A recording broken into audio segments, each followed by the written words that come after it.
The accomplished and lucky Teakettle, long time ago, at a temple called Morinji, in the province of Josue, there was an old Teakettle. One day, when the priest of the temple was about to hang it over the fire to boil the water for his tea, to his amazement the kettle all of a sudden grew the head and tail of a badger. What a wonderful kettle, to come out all over fur!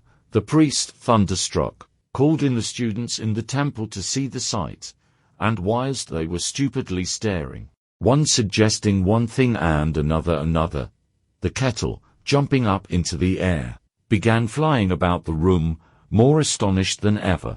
The priest and his pupils tried to pursue it, but no thief or cat was ever half as sharp as this wonderful badger kettle.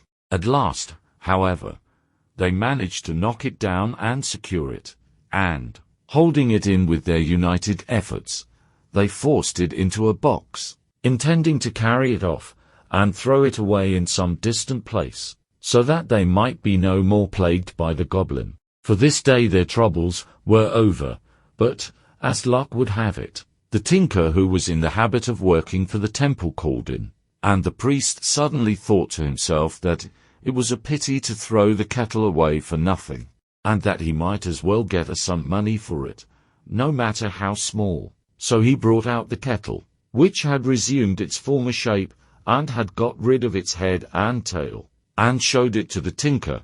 When the tinker saw the kettle, he offered 20 copper coins for it, and the priest was only too glad to close the bargain and be rid of his troublesome piece of furniture. But the tinker trudged off home with his pack and his new purchase. That night, as he lay asleep, he heard a strange noise near his pillow.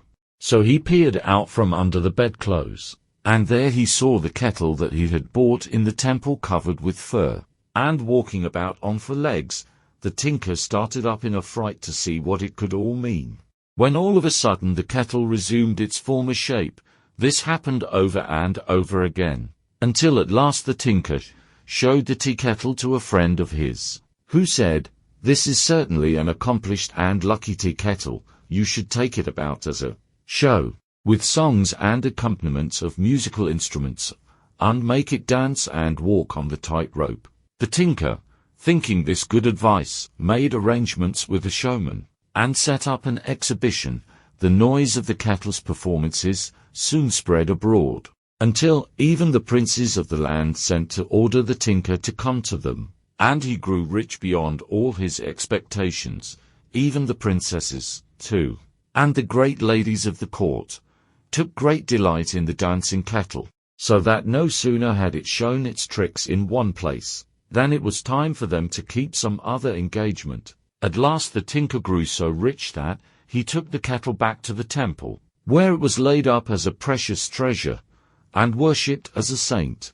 This story is presented by Speak Out Learning English. Thank you for watching.